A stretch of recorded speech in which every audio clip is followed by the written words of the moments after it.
He had it all: power, status, control. It was just another business dinner. Until a waitress stopped the toast. One sentence was all it took to shake the foundation of everything he thought he knew. What happens when the one who serves refuses to bow? The clink of crystal glasses echoed softly under the warm amber lights of the restaurant. Outside, São Paulo's night shimmered with rain-slick streets. But here, inside the elegant dining hall in the Jardins, everything smelled of truffle butter and aged wine. The hum of low conversations blended with the faint aroma of grilled sea bass drifting from the kitchen. Eduardo Alencar sat at the center table, not because he had reserved it, but because it was simply understood. Heir to one of the largest holdings in the country, he had the easy posture of someone who'd never had to fight for a seat, a contract, or even a glance. Around him, foreign investors laughed over half-signed deals, their voices rising with each pour of wine. Eduardo's charm was as practiced as the cut of his suit. He wasn't cruel, but he was addicted to being the brightest point in any room. After 2 glasses of crisp white, he decided to raise the stakes. With a lazy flick of his fingers, he called for the sommelier. "Bring me the oldest chateau you have. Let's see if it's worth the fuss," he said, with the half-smile of a man expecting to impress. The waitress who approached wasn't who anyone expected. She was young, with the kind of elegance that didn't need decoration. Hair tied in a simple bun, no heavy makeup, and an expression both calm and unreadable. Her name tag read Clara. She placed the bottle on the table and began to pour with flawless precision, the wine spiraling smoothly into the glass without a single drop wasted. Eduardo watched her, amused. "You probably don't even know the name of the wine you're serving, do you?" The men around him chuckled. Eduardo leaned back, waiting for her to blush, to stammer, to give him the satisfaction of a small victory. Instead, she lifted her gaze and met his eyes with quiet confidence. Then, in flawless French, she replied, "C'est un Château Margaux, 1996. Très rare, monsieur. Santé." She raised her own empty hand as if holding an invisible glass, toasted him with the barest hint of a smile, and walked away without a backward glance. The silence at the table was heavier than any toast that night. Eduardo sat there for a moment, glass in hand, unsure whether to drink or set it down. The wine, once a symbol of his power, now tasted like an unspoken reminder of his own arrogance. His friends tried to revive the mood with awkward laughter and business talk, but Eduardo barely heard them. All he could replay in his mind was the sound of her voice, the effortless pronunciation, the precision of her words, the elegance of her defiance. He'd been stared at with admiration, fear, envy, but never as an equal. And certainly never with the quiet superiority she had just shown him. That night, Eduardo left before dessert. He drove aimlessly through the rain-streaked streets, unsure why her words had unsettled him so deeply. He had everything: wealth, freedom, admirers, yet for the first time in years, he felt as though something was entirely out of his control.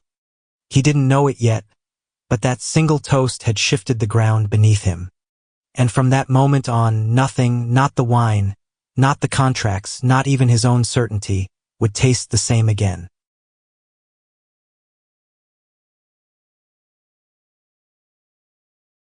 The next afternoon, Eduardo sat in his office high above Paulista Avenue, but the city's chaotic pulse failed to distract him.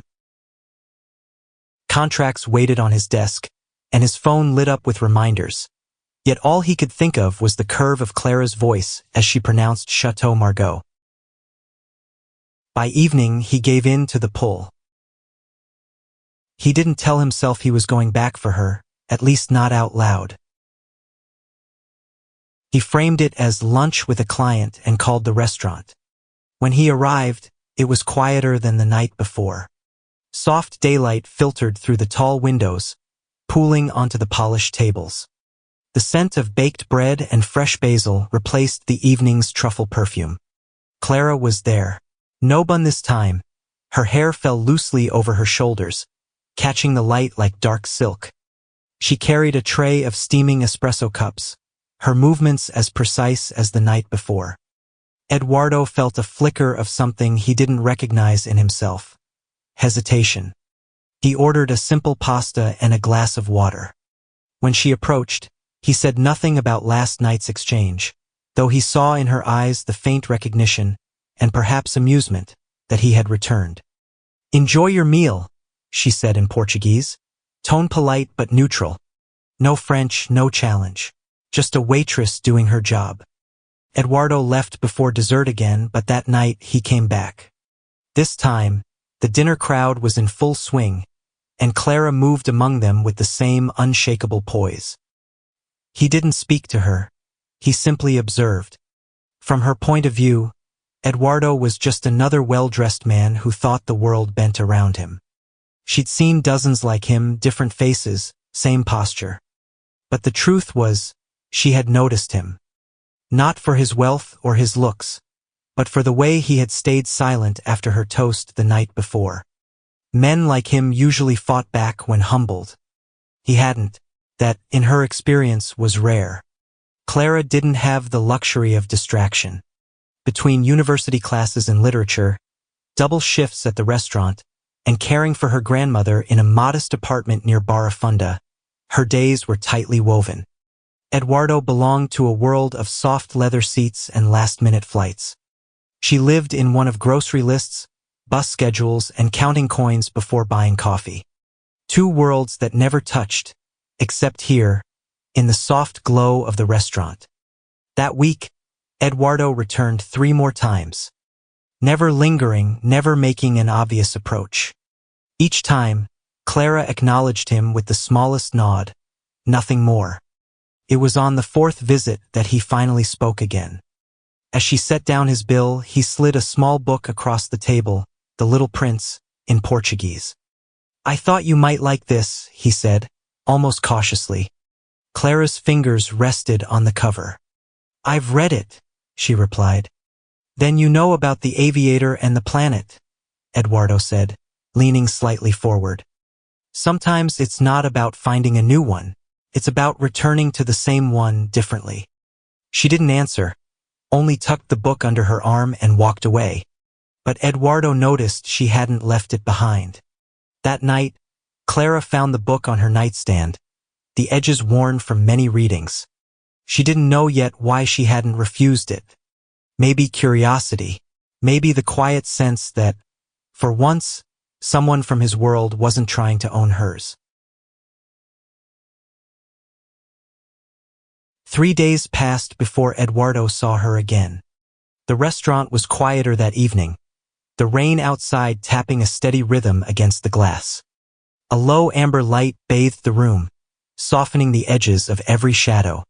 The air carried the faint scent of rosemary from the kitchen, mingled with the darker, sweeter note of freshly opened red wine. When Clara approached his table, the little prince was tucked under her arm. Its corners were slightly bent now, not from age but from recent handling. "I reread it," she said simply, placing the book between them. Eduardo smiled, though it wasn't his usual polished smile for clients or admirers. "And?" She pulled out a chair, uninvited, but welcome, and sat. "I think you meant to tell me something with it." Eduardo hesitated. For a man who thrived on quick, clever words, it surprised him how carefully he had to choose them now. The aviator fixes his plane, but only because he understands the rose. Without that, he would have left. Clara rested her hands on the table. "And you're the aviator?" He shook his head slowly. "I'm the one still learning to listen to the rose." For a moment, they simply sat there, the noise of the restaurant blurring into the background. Eduardo noticed the faint crease between her eyebrows, not a frown, but the mark of someone always thinking 2 steps ahead. Clara noticed the way his gaze didn't wander, how it stayed anchored to her as if she were the only person in the room. When she rose to leave, Eduardo caught himself wanting to prolong the moment. But Clara moved like someone who never stayed longer than necessary. "You're walking?" he asked. "Always," she replied with a faint smile. He stood, grabbed his coat, and fell into step beside her. Outside, the rain had slowed to a thin mist, coating the streets in a slick sheen that mirrored the city's neon lights. They walked without touching, their footsteps in quiet sync. When they reached the small plaza where their paths would part, Clara stopped. "You seem like someone who's used to getting where you want quickly," she said. "I used to," he admitted. "Well," she said, glancing at the book in her hands, "you might need to get used to walking slower." And with that, she turned toward her bus stop, leaving Eduardo standing under the soft glow of a street lamp, the words still hanging in the cool night air. The following week unfolded like a quiet challenge. Eduardo kept showing up, but differently. No more grand entrances in tailored suits or loud conversations that announced his presence. He came alone, dressed simply, sometimes ordering nothing more than coffee. Clara noticed. She also noticed what he didn't do. No expensive gifts, no heavy compliments, no performance for her benefit. He seemed content just to sit at a corner table, reading, sometimes glancing up when she passed. One night, as she wiped down a table after closing, she caught him still there, waiting. "Do you always linger this long?" she asked. "Maybe," he said, leaning back in his chair. "Or maybe the food's gotten better." She gave him the faintest smile. "Or you've gotten more curious." That night, the city felt softer. They left together, walking side by side along wet sidewalks. The scent of rain still clung to the air, mixing with the faint perfume of blooming jasmine from a nearby garden. Their conversation was light, books, favorite cafes, small details about their childhoods. When they reached her bus stop, Eduardo hesitated. "I could drive you," he offered. She shook her head. "Not yet." "Not yet," he echoed. "Not yet," she repeated, stepping onto the bus with the quiet finality of someone who meant it. For Eduardo, that small phrase stayed with him more than any rejection would have. It wasn't a closed door. It was a locked one, and he'd have to earn the key. The next evening, he tried something different. Instead of the restaurant, he waited outside the university where she studied. He spotted her through the flow of students, her hair tied back, a worn book in one hand, her backpack slung low on her shoulder. He didn't call her name. Instead, he followed at a respectful distance until she reached the metro entrance. Only then did she notice him. "You're quiet for someone who's always in the headlines," she said, her voice even. "I'm learning," he replied. "To be quiet?" "To listen," he corrected. Her gaze lingered on him for a moment, assessing, measuring. Then she stepped inside the station, disappearing into the crowd. That night, Eduardo didn't feel the sting of being left behind. He felt something else entirely. The sense that this wasn't about winning her. It was about becoming the kind of man who could stand beside her without disturbing her pace. For nearly a week, Eduardo didn't show up. No quiet corner in the restaurant. No unexpected appearance outside the university gates. No coffee in hand at the plaza. At first, Clara felt a kind of relief. The absence gave her more space to breathe, more time to focus on her final papers and the long shifts at work. But by the third evening, she realized she had started scanning the room when the dinner rush slowed, her eyes landing on the empty table where he often sat. It was strange. She didn't miss him the way people miss someone they love. It was subtler, like noticing a light had gone out in a room you didn't realize was lit. Eduardo wasn't hiding. He was learning restraint. He spent the evenings at home, a habit that felt almost unnatural. The silence of his apartment was heavier than he remembered. He began reading again, not business reports, but novels his father had once kept on a high shelf, untouched. He dusted off the old piano in the corner and tried to recall the pieces he had learned as a boy. On the seventh day, something in him shifted. He didn't want to return with a grand gesture. He wanted something small, almost clumsy, something that wouldn't feel like a performance. That night, he stood outside the USP campus, holding a paper bag that still radiated the faint heat of fresh empanadas. He spotted Clara as she crossed the courtyard, her head bent over a book, hair falling forward with each step. When she saw him, her expression flickered between surprise and guarded amusement. "Empanadas?" she asked. "Of cheese. I know you don't eat meat," he said. "You're improving," she teased. "No," he corrected. "I'm stumbling, but I'm still on my feet." They sat on a bench under a flickering streetlight, the smell of pastry mingling with the cool night air. They ate without hurry, their conversation quiet, unforced. Eduardo didn't press for more time when she stood to leave. At her bus stop, she glanced at him, her gaze searching for the old arrogance she had seen before. It wasn't there. "What made you come back?" she asked. He held her eyes. The thought of going back to being the man who ordered the most expensive wine without knowing its name. She didn't smile, but she didn't turn away either. When the bus arrived, she stepped on, still looking at him through the window until it pulled away. It was a Friday evening when Eduardo appeared at the restaurant again. Clara was finishing the last table service, the clink of cutlery fading as customers drifted toward the door. She didn't have to look up to know it was him. His footsteps were measured, familiar now in a way she would never admit aloud. When she turned, he was standing by the counter, a faint smile on his face and an envelope in his hand. The paper was thick, cream-colored, her name written across it in a careful, almost uncertain handwriting. "For you," he said, offering it like something fragile. "What is it?" she asked. "A choice," he replied, "but you can throw it away if you want." She slipped it into her apron pocket without opening it. Only later, in the quiet of her bedroom, did she pull out the contents. 2 tickets to a piano recital at Teatro São Pedro. The printed program smelled faintly of fresh ink. Tucked inside was a small handwritten note. "I want to show you a world I've never really seen, and one you may already know better than I do." Clara sat on the edge of her bed, the tickets in her lap. This wasn't the kind of invitation meant to impress with money.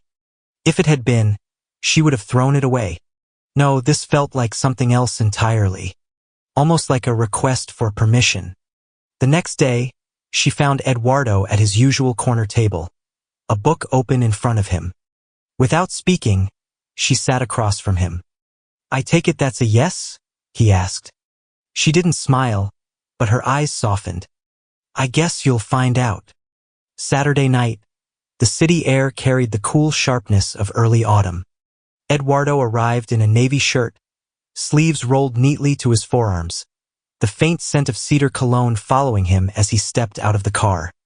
At the door of Clara's home, it was Dona Nair who greeted him first. She looked him up and down, her gaze sharp but not unkind. "If she comes back sad, not even the name Alencar will save you," she warned. "Yes, ma'am," he said without a hint of irony. Clara emerged a moment later in a simple, pale dress that shifted with the breeze.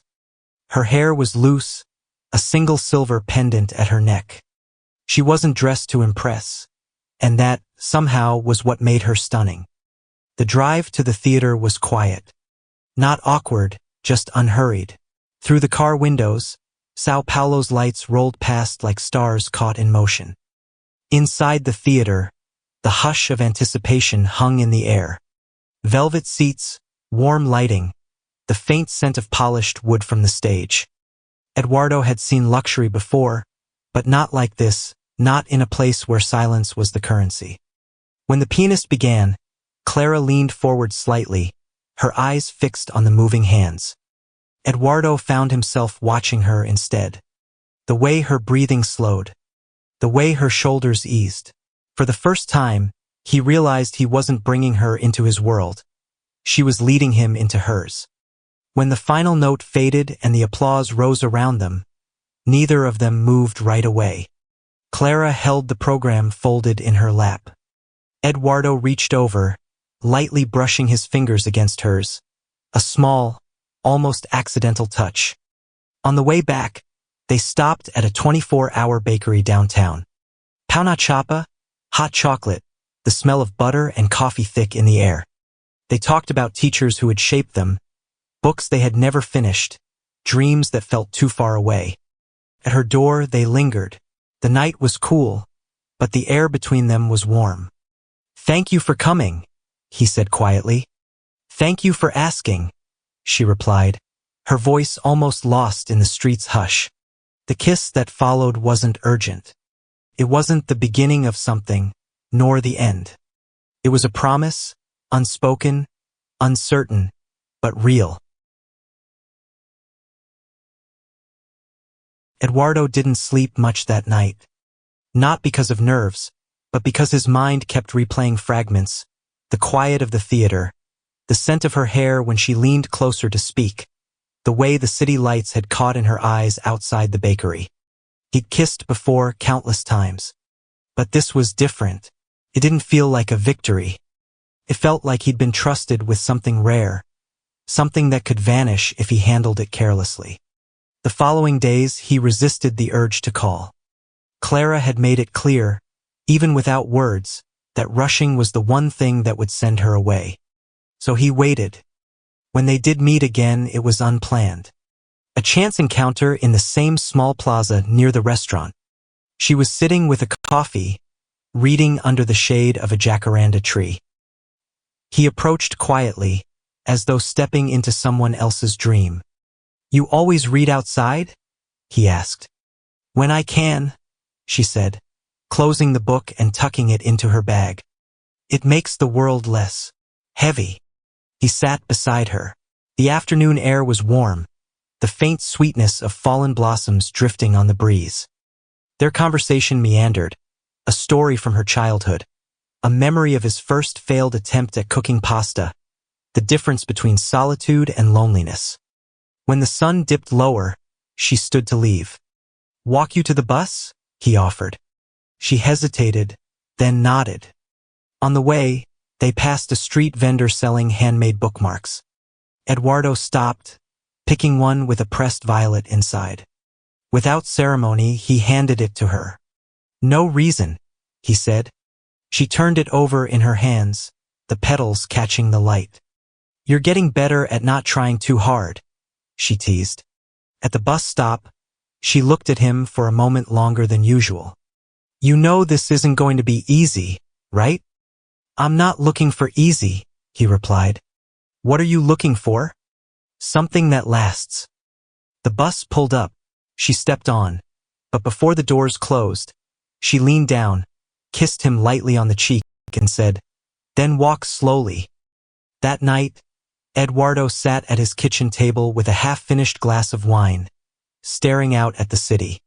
Her words echoed in his head, as persistent as any boardroom deal he'd ever chased, except this time, there was no contract to sign, no deadline to meet.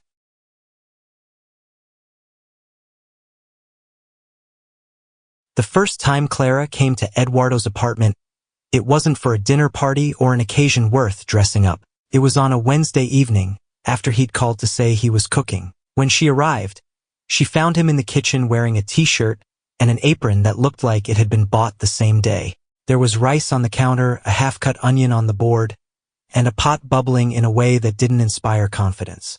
"I think the risotto's becoming soup," he confessed. Clara set her bag on a chair and crossed her arms, smiling faintly.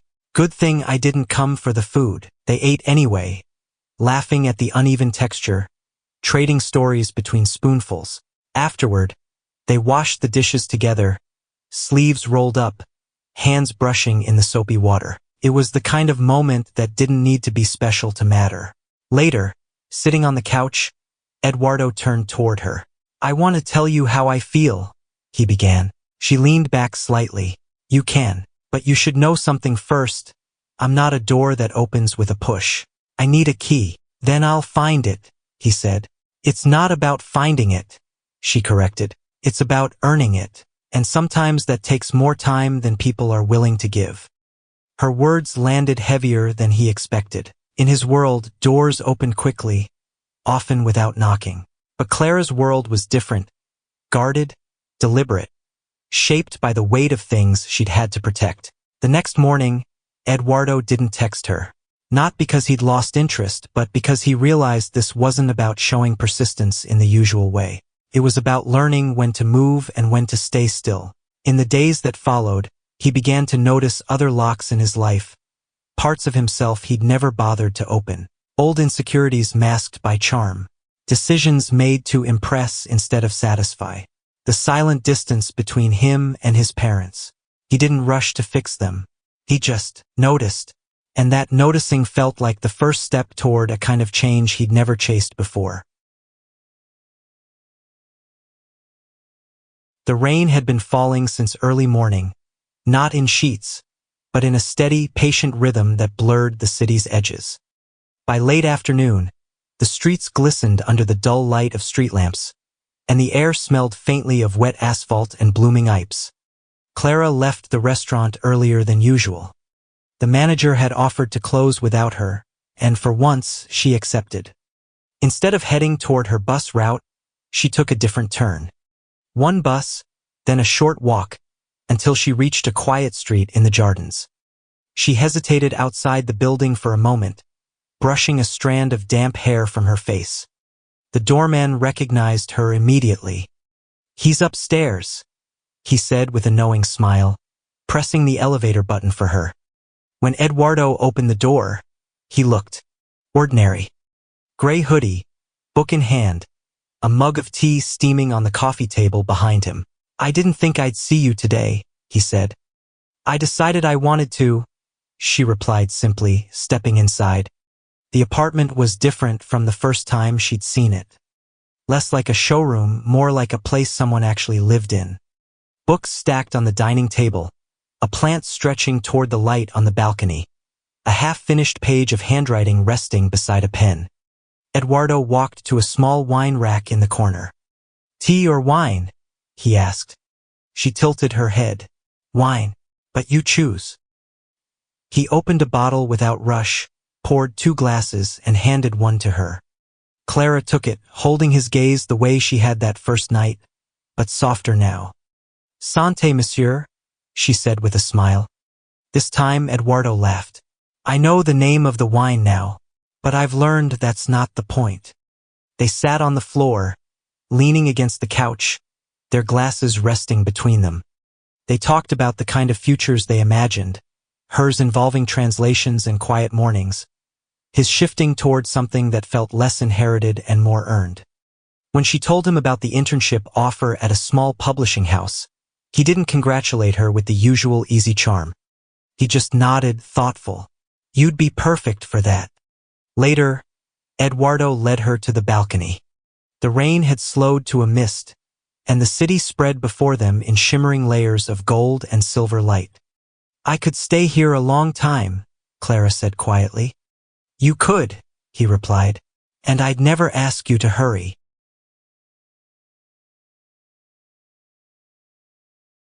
The rain stopped just before midnight, leaving the city washed and glistening.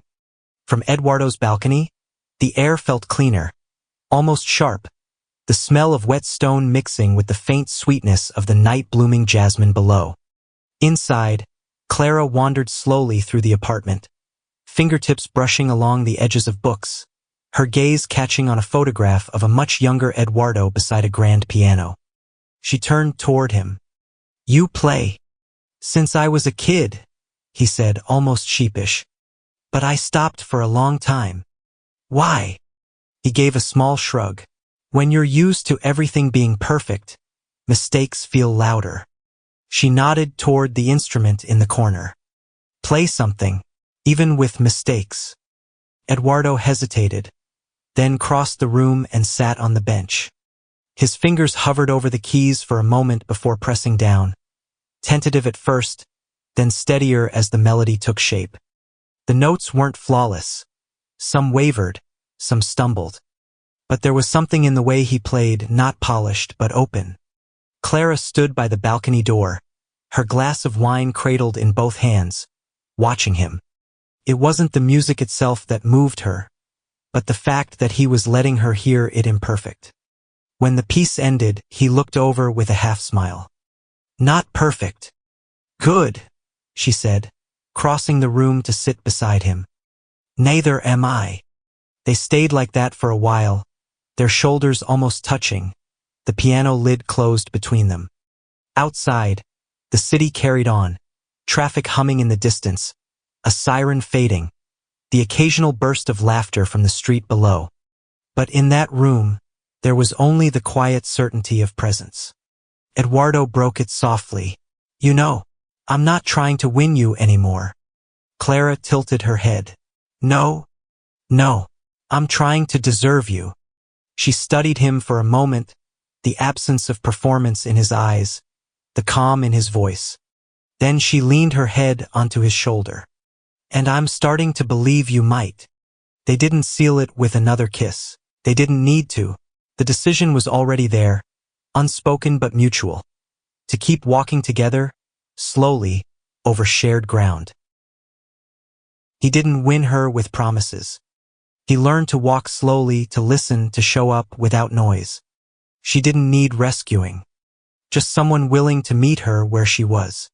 No grand gesture. Just a book, a bench, and a man learning that presence is louder than power. And maybe that's how real stories begin. What did this story make you feel? Rate it from 0 to 10 in the comments. Because sometimes, the quietest love stories echo the longest.